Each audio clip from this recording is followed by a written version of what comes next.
नमस्कार दोस्तों, गुरुकुल में आपका स्वागत है। मैं आपके लिए 10वीं विज्ञान का जो मार्च 2020 में जो क्वेश्चन पेपर हुए हैं उसका मैंने क्वेश्चन पेपर आपके लिए लाया है। साइंस सब्जेक्ट है, सेट का नाम है ए। ये सेट ए है। 75 मार्क्स का आपका क्वेश्चन पेपर रहता है, 3 घंटे में आपको बनाने रहते हैं। चलिए देखिए, पहला आपको निर्देश जो है वो आपको पढ़ लेना चाहिए। प्रश्न क्रमांक 1 जो है वस्तुनिष्ठ है, ऑब्जेक्टिव टाइप के हैं। फर्स्ट क्वेश्चन नंबर है, उसमें 3 सेक्शन रहेंगे ए बी सी, और हर सेक्शन में 5 क्वेश्चन रहेंगे और सारे क्वेश्चन जो है 1 मार्क्स का रहेगा। तो चलिए देखते हैं क्वेश्चन नंबर 1 का। सेक्शन ए को देख लीजिए आप। जो है पहला क्वेश्चन है उसका, मानव निर्मित पारिस्थितिक तंत्र है। पहला वन ब तालाब, स मछली घर, द झील। नेक्स्ट क्वेश्चन देखिए। नेक्स्ट क्वेश्चन है हमारा, प्रकृति के वर्णवाद का सिद्धांत दिया। अ लेमार्क ने, ब डार्विन ने, स विजमैन ने, द डी व्रिस ने। ठीक है। तीसरा देखिए, साबुन झाग उत्पन्न करते हैं। अ मृदु जल में, ब कठोर जल में, स नदियों के जल में, और द उपर्युक्त सभी। नेक्स्ट देखिए, इसका चौथा क्वेश्चन है, ऑक्साइड का जलीय विलयन अम्लीय होता है। Na2O, MgO, CO2 या H2O, चारों में से कोई भी ऑप्शन हो सकते हैं। पांचवा देखिए, समतल दर्पण को 2 थीटा कोण घुमाने पर परावर्तित किरण कितने कोण से घूम जाता है। अ है 2 थीटा, ब 3 थीटा, स 4 थीटा, द है सिर्फ थीटा। ठीक है। अब देखिए क्वेश्चन नंबर 1 का सेक्शन भी है, रिक्त स्थान की पूर्ति कीजिए, है ना। तो यहाँ पर ब्लैंक दिया है, खाली स्थान की प्रकृति अम्लीय, क्षारीय या उदासीन होती है। सेकेंड, अधिक सक्रिय धातु द्वारा कम सक्रिय धातु को उसके लवण के विलयन से हटाने की क्रिया खाली स्थान कहलाती है। नेक्स्ट, खाली स्थान के कारण ऊष्मा का स्थानांतरण होता है। नेक्स्ट, प्रकाश का किसी सतह से टकराकर उसी माध्यम में वापस लौट जाना प्रकाश का खाली स्थान कहलाता है। पांचवा, मेरु रज्जु खाली स्थान क्रिया के लिए उत्तरदायी होते हैं। पहले क्वेश्चन का तीसरा सेक्शन देखिए, मैच द कॉलम दिया है। यहाँ इधर का और इधर का, तो आपको जो सही आंसर है उसको सामने में लिख देना है। तो इधर देखिए, पहला है सभी पौधे, दूसरा है अभिक्रिया जिसमें ऊष्मा का उत्सर्जन होता है, तीसरा है बायोगैस का मुख्य घटक, चौथा है एक दूसरे को कभी नहीं काटती, और पांचवा है टेफ्लॉन।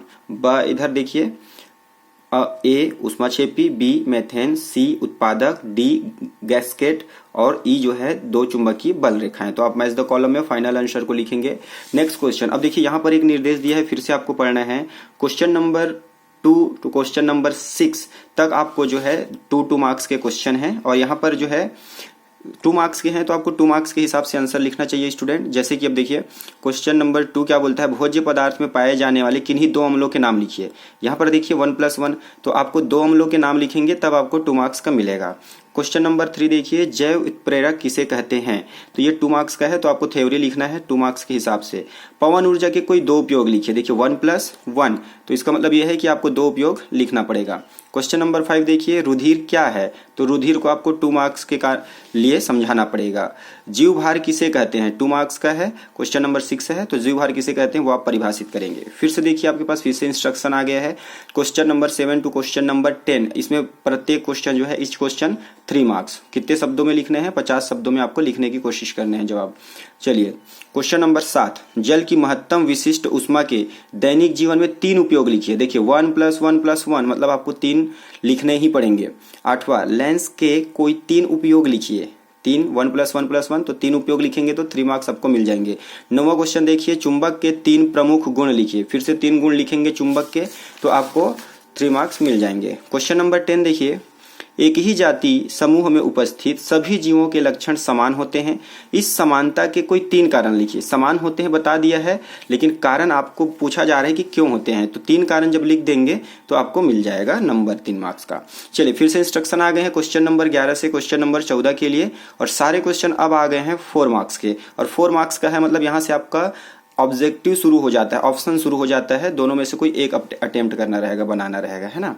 तो अब देखिए क्वेश्चन नंबर 11 क्या है, माहवारी क्या है, इसका मादा मानव शरीर पर क्या प्रभाव पड़ता है। देखिए 2+2 है, इसका मतलब ये है कि माहवारी क्या है वो समझाएंगे तब आपको 2 मार्क्स मिल जाएगा, और ये सेकेंड पार्ट को समझा देंगे तो फिर से आपको 2 मार्क्स मिल जाएगा। अगर आपसे ऊपर का क्वेश्चन नहीं बनता है स्टूडेंट, आप नीचे एक अटेम्प्ट कर सकते हैं। प्रकाश संश्लेषण की परिभाषा लिखकर प्रक्रिया का रासायनिक समीकरण लिखिए। प्रकाश संश्लेषण की परिभाषा लिखना भी है और उसके बाद समीकरण भी आपको लिखने हैं, तब आपको 4 मार्क्स मिलेंगे। क्वेश्चन नंबर 12 देखिए, सजातीय तथा समवृत्तीय लक्षण क्या है, उदाहरण देकर स्पष्ट कीजिए। सजातीय तथा समवृत्तीय लक्षण क्या है और दोनों को एग्जाम्पल के साथ समझाने हैं क्वेश्चन नंबर 12 में। और अगर ये नहीं बनता है तो इसके साथ ऑप्शन में क्या दिया गया है, मनुष्य में, ये देखिए, मनुष्य में लिंग निर्धारण की प्रक्रिया का वर्णन कीजिए। चलिए क्वेश्चन नंबर 13 देखिए, 13, एक तत्व का परमाणु क्रमांक 12 है, तो आपको बताया जा रहा है, बता दिया है कि परमाणु क्रमांक 12 है, तो आपको कुछ क्वेश्चन के जवाब देने हैं। तत्व को पहचान कर नाम लिखिए, आपको उसका नाम बताना है। फिर आधुनिक आवर्त सारणी में इस तत्व की समूह संख्या लिखिए। फिर स है, आधुनिक आवर्त सारणी में इस तत्व का आवर्त लिखिए। और द है, इस तत्व का इलेक्ट्रॉनिक विन्यास लिखिए। तो जब ये चारों का जवाब दे देंगे ना, जिसका परमाणु क्रमांक 12 है, तब आपको पूरा 4 में 4 मार्क्स मिलेगा। देखिए 1+1+1। चलिए नेक्स्ट आ जाते हैं। अच्छा, ये क्वेश्चन अगर आप फिर से नहीं बना पाते हैं तो आपको फिर एक ऑप्शन दिया गया है, 4 तत्व की परमाणु संख्याएं क्रमशः 5, 7, 9 एवं 10 हैं, बताइए। क्या क्या बताने हैं, कौन सा तत्व वर्ग 18 का है, कौन सा तत्व वर्ग 15 का है, कौन सा तत्व वर्ग 13 का है, और चौथा है कौन सा वर्ग 17 का है। चारों का जवाब दे देते हैं तो आपको फिर से 4 मार्क्स मिल जाते हैं। चलिए देखते हैं next question, question number 14, 14 number का क्वेश्चन देखिए, बहुलक किसे कहते हैं, एथीन के बहुलकीकरण को समझाइए। 2+2 है तो आप बहुलक किसे कहते हैं वो समझाएंगे तो 2 मार्क्स मिल जाएगा, और बहुलकीकरण को समझाएंगे एथीन के तो फिर से आपको 2 मार्क्स मिल जाएगा। फिर अगर ये क्वेश्चन नहीं बनता है तो आपको फिर एक ऑप्शन दे दिया गया है, विरंजक चूर्ण बनाने की रासायनिक समीकरण एवं कोई 2 उपयोग लिखिए। देखिए विरंजक चूर्ण बनाने की रासायनिक समीकरण जब लिखेंगे 2 मार्क्स मिल जाएगा। फिर जब कोई 2 उपयोग लिखेंगे, एक उपयोग लिखोगे तो 1 नंबर, 2 उपयोग लिखेंगे तो 2 नंबर। चलिए फिर से निर्देश देखिए, प्रश्न क्रमांक 15 और 16 के लिए 2 क्वेश्चन है जो आपके 5-5 मार्क्स के आने वाले हैं, और इसमें भी आपको ऑप्शन दिया जाएगा, है ना, अंदर में।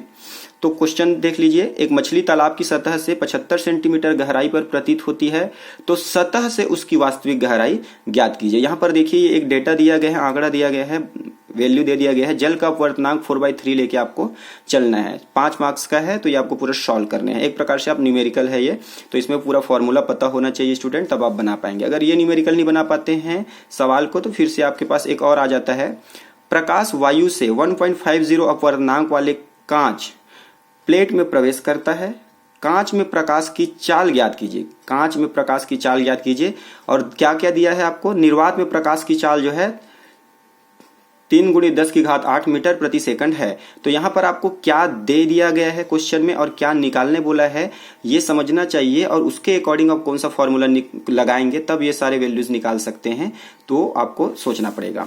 क्वेश्चन नंबर 16 देखिए स्टूडेंट, प्रत्यावर्ती विद्युत जनित्र की क्रियाविधि का सचित्र वर्णन कीजिए। प्रत्यावर्ती विद्युत जनित्र की क्रियाविधि का सचित्र वर्णन कीजिए। 3+2 है ना, तो आपको डायग्राम भी बनाने हैं और उसकी क्रियाविधि भी लिखने हैं। ओके चलिए, यहाँ पर दृष्टिबाधित क्वेश्चन, दृष्टिबाधित जो विद्यार्थी हैं उनके लिए अलग से फैसिलिटी दिया गया है, खैर हम उसके बारे में अभी बात नहीं कर रहे हैं। अथवा अगर वो क्वेश्चन नहीं बना पाते हैं तो फिर से देखिए, समांतर क्रम संयोजन क्या है, 3 प्रतिरोधों को समांतर क्रम में जोड़कर परिणामी प्रतिरोध ज्ञात कीजिए। तो पहले आपको बताना है समांतर क्रम संयोजन क्या है, फिर आपको एक सर्किट लेना है, परिपथ लेना है जिसमें 3 प्रतिरोध को जोड़ के दिखाएंगे, और फाइनली उसका तुल्य प्रतिरोध निकाल के बताएंगे। नेक्स्ट निर्देश जो है क्वेश्चन नंबर 17 और 18 के लिए 2 क्वेश्चन ऐसे रहेंगे जो 6 मार्क्स के आएंगे, और इसमें भी इंटरनल आपको ऑप्शनल दिया जाएगा, अंदर में ऑप्शन रहेंगे, ठीक है। तो देखिए क्वेश्चन नंबर 17 का अ देखिए, जंग दैट इज रस्ट। जंग क्या है, जंग लगने का रासायनिक समीकरण लिखिए। 1+2, तो जंग क्या है बताएंगे 1 मार्क्स, जंग लगने का रासायनिक समीकरण जब आप लिख देंगे तो 2 मार्क्स, टोटल 3 मार्क्स। इसी का ब है, जंग लगने से बचने के कोई 3 उपाय लिखिए। अब 3 उपाय बोल दिया है तो आपको 3 लिखना ही चाहिए, ज्यादा लिख देंगे एक आध तो चल जाएगा, लेकिन कम लिखेंगे तो नहीं चलेगा। चलिए, अथवा अगर वो नहीं बना पाते हैं तो फिर से देखिए, वायुमंडल में सबसे अधिक मात्रा में पाए जाने वाले गैस के संबंध में निम्न बिंदुओं के अंतर्गत लिखिए। क्या क्या बताना है, गैस का नाम और रासायनिक सूत्र, तो नाम भी बताना है और रासायनिक सूत्र भी बताना है, तब आपको 3 मार्क्स मिलेगा, और उसी का जो है आपको 3 उपयोग लिखेंगे, ठीक है। लास्ट क्वेश्चन पे आ जाते हैं, that is question number 18। Question number 18 का अ देखिए, रुधिर के कोई 3 कार्य लिखिए। तो 3 कार्य लिखेंगे तो 3 मार्क्स मिल जाएंगे रुधिर के। और ब है अमाशय में स्त्रावित HCl के कोई 3 कार्य लिखिए। फिर से आप HCl अमाशय में स्त्रावित HCl के कोई 3 कार्य लिखेंगे, फिर से आपको 3 मार्क्स मिल जाएंगे। इन द केस ये क्वेश्चन नहीं बनता स्टूडेंट। फिर से इसके अर्थों में देख लीजिए, आपको फिर ऑप्शन दे दिया गया है।